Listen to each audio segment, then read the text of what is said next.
ਬੀਤੇ ਦਿਨੀ ਲੁਧਿਆਣਾ ਦੇ ਨਿੱਜੀ ਹੋਟਲ ਵਿੱਚ ਕਰਵਾਈ ਗਈ ਕਾਨਫਰੰਸ ਦੌਰਾਨ ਲੁਧਿਆਣਾ ਵੱਜੋਂ ਦਿੱਲੀ ਤੋਂ ਵਾਈਸ ਪ੍ਰੈਜ਼ੀਡੈਂਟ ਸੀਏ ਚਰਨਜੀਤ ਨੇ ਕੀ ਕੁਝ ਕਾਨਫਰੰਸ ਵਿੱਚ ਦੱਸਿਆ, ਆਓ ਜਾਣਦੇ ਹਾਂ। The chairman of Ludhiana branch welcomes our vice president CA Charanjot Singh Nanda ji, जो दिल्ली से स्पेशल इस कॉन्फ्रेंस के लिए आए हैं। नंदा जी हमको कॉन्फ्रेंस के बारे में डिटेल देंगे। Welcome sir, please. Thank you. देखिए, आज की कॉन्फ्रेंस एक बड़ी अच्छी कॉन्फ्रेंस है। लुधियाना में हमारे 2600 मेंबर्स हैं और काफ़ी तादाद में स्टूडेंट्स हैं। तो आज की कॉन्फ्रेंस है recent issues in tax audit report. आप जानते हैं हम टैक्स ऑडिट करते हैं जो चार्टर अकाउंटेंट प्रैक्टिस में होते हैं। उसके अंदर क्या इश्यूज हैं, क्या एक्सप्लेनेशन है, क्या लोगों को क्लैरिफिकेशन चाहिए, उसके लिए हमने दिल्ली से 2 फैकल्टीज़ को, श्री गिरीश आहूजा और श्री सीए सचिन सिन्हा, दोनों को बुलाया है। वो उसके ऊपर सारे पहलुओं को समझाकर उसके इश्यूज को डिटेल में डिस्कस करेंगे। ये सारा कुछ taxation audit quality review board के तहत हो रहा है, जिसके चेयरमैन श्री संजय अग्रवाल मेरे साथ बैठे हुए हैं। मेरे साथ मेरे काउंसिल कोलीग्स हैं, श्री राज चावला जी, श्री हंसराज चुग जी इधर बैठे हुए हैं, मैडम शालिनी बैठी हैं, इधर दीपक जी बैठे हुए हैं, दिनेश शर्मा जी बैठे हुए हैं, वासन साहब बैठे हुए हैं, आगे विकास जी बैठे हुए हैं। तो ये सब लोग यहाँ पर इसी विषय पे चर्चा करने के लिए आए हैं।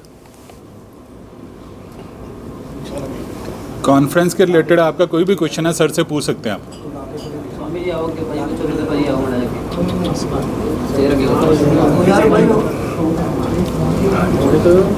प्रेस नोट सर आपका है कोई सर, उससे बेसिक के क्वेश्चन पूछेंगे क्या क्या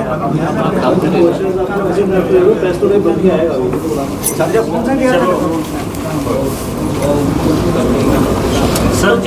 जो आपकी ऑर्गेनाइजेशन है, जो है उसके अंडर में जितने सीए हैं आपके पंजाब में या पूरे इंडिया में, उसके अंडर में सारे लोग। जी, हम दुनिया की सबसे बड़ी अकाउंटिंग बॉडी हैं। हमारे पास 4 लाख से ज़्यादा हमारे साथ 4 लाख से ज़्यादा मेंबर्स हैं हमारे चार्टर अकाउंटेंट, और 9 लाख से ज़्यादा स्टूडेंट्स हैं। तो दुनिया भर की सबसे बड़ी accounting body the institute of charter accountants of India है, जिसका जन्म 1 जुलाई 1949 को हुआ।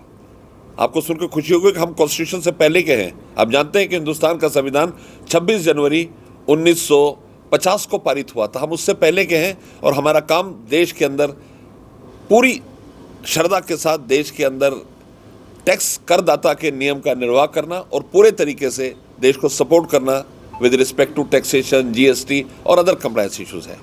जब आप ऐसी मीटिंग्स करते हो, सेमिनार करते हो, उसका मेन आपका लक्ष्य क्या रहता है, उद्देश्य क्या रहता है? हम इसको कहते हैं कंटिन्यूइंग प्रोफेशनल एजुकेशन। ऐसी कॉन्फ्रेंसेस के अंदर हम लोगों को बुलाते हैं जो चार्टर अकाउंटेंट्स होते हैं, हम उस पर फ्री डिस्कशन करते हैं। जैसे आपने किसी काम को अगर सर अंजाम देना है तो आपको उसके अंदर उसके इंटेक्रेसिस, उसके बारे में कोई डाउट है वो क्लियर होनी चाहिए। तो हमारे लर्नर स्पीकर जो दोनों आए हैं, ये दोनों दिल्ली से हैं, तो ये उनके साथ फ्री वार्ता करते हैं, उनके हर क्वेश्चन का जवाब देकर उनको इस तरह तैयार करते हैं कि जाके वो पूरे तरीके से अपने काम को सर अंजाम कर सकें। ये सर पहली बार हो रहा है या रेगुलर होता रहा है? बहुत होते हैं सर, पहली बार नहीं होगा, हिंदुस्तान में बहुत होते रहते हैं। जो टैक्सेस की जो फॉर्मेट रहता है, उसमें आप लोगों की कभी बॉडी से दिए गए सुझाव लागू किए गवर्नमेंट ऑफ इंडिया ने कभी, और किए तो कौन से किए? देखिए साहब, मैं इस इंस्टीट्यूट का वाइस प्रेसिडेंट हूँ। आज इसके अंदर हमारे प्रेसिडेंट हैं श्री रंजीत अग्रवाल, वो नहीं आ पाए, उनको कहीं मिनिस्ट्री में जाना पड़ गया। तो पॉलिसी मैटर्स पे वो डिस्कस करते हैं। आप मुझसे कॉन्फ्रेंस के बारे में या प्रोफेशन के बारे में कुछ भी पूछ सकते हैं। नहीं होते रहे ना, देखो सर, हम we are set up an act. मैं आपको ये बताता हूँ जी, हम एडवाइस भेजते हैं, हम प्री बजट मेमोरेंडम भेजते हैं। सरकार हमारे पास हर एक इशू पे आती है। We are a very important body, we are set up an act of parliament, हमको एसोसिएशन नहीं है।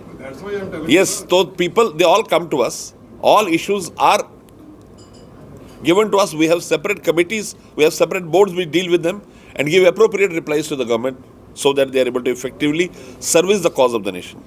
सर, जब जीएसटी आया था उसमें बहुत प्रॉब्लम आ रही थी, सीए को भी, व्यापारियों को भी, उनके समझ में नहीं आ रहा था। क्या वो रूटीन में अब आ गया? नहीं, अब तो ठीक हो गया ना। पहली बार जब कोई भी काम हो तो उसमें हिचक आती है, आप समझ सकते हो। अब तो सब कुछ बिल्कुल नॉर्मल है, सब अच्छा चल रहा है और सीएस अपनी अग्रणी भूमिका निभा रहे हैं उसको करने में, उसको प्रॉपर तरीके से सर अंजाम देने में। लेकिन अभी जो विपक्ष वाले वो कहते हैं जीएसटी की वजह से जो व्यापारी हैं उनकी कमर को। देखिए, विपक्ष पे मैं बोल नहीं सकता, मैं तो लॉ के बारे में बता सकता हूँ। लॉ जो हमें पार्लियामेंट जिस लॉ को पारित करती है, हम बड़ी फेथफुलनेस से उस लॉ को इम्प्लीमेंट करने के लिए नॉर्मल सिटीजन का, बिजनेसमैन का हम सहयोग करते हैं ताकि उस लॉ को प्रॉपर तरीके से इम्प्लीमेंट सर, किया आज जाए। भी जो पूरे देश में अगर हम टैक्स पेयर की बात की जाए तो बहुत कम टैक्स पेयर है। जो अनप्लैन्ड सेक्टर है वो बहुत बड़ा अनप्लैन्ड सेक्टर है अभी भी।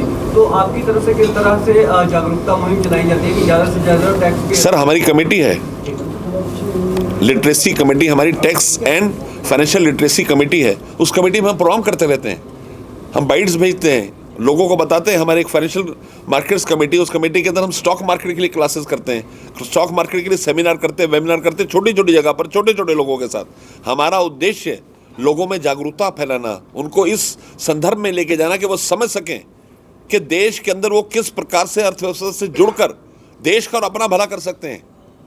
अगर आप देश की अर्थव्यवस्था में जुड़ते हैं तो as a citizen you contribute not only to the country but to yourself also. ये हमारा ध्येय उनको बताना। सर, गाँव वगैरह में भी आप कवर सब जगह जी, सब जगह। बेसिकली लुधियाना की बात करें तो लुधियाना इंडस्ट्रियल का हब है, तो जो इंडस्ट्री के लोग हैं उनको क्या मैसेज पास करना चाहते हैं यहाँ से? हम मैसेज ये करना चाहते हैं कि देश की कानून व्यवस्था को पूरी तरह से व्यवस्थित रखें, कंट्रीब्यूशंस और कंप्लायंसेस को पूरी तरीके से करें, क्योंकि आज सिस्टम आ गया है, टेक्नोलॉजी इतनी प्रबल हो गई है कि कोई भी आदमी हमेशा स्कैनर में रहता है। तो पूरी शिद्दत के साथ अपने ऑब्लिगेशंस को पूरा करें और देश के एक सहज और सशक्त प्रहरी बने। जीएसटी में अभी आपने कभी जो सुझाव भेजा है या और भी सुझाव भेजना चाहेंगे? जैसे छोटे वर्ग हैं वो जीएसटी को अभी समझ भी नहीं पा रहे हैं और उससे टैक्स भी ज़्यादा नहीं जा रहा है। देखिए साहब, आज रिकॉर्ड 2 लाख करोड़ 2 करोड़ 10 लाख करोड़ आ गई। ये तो ग्रेजुअल प्रोसेस है।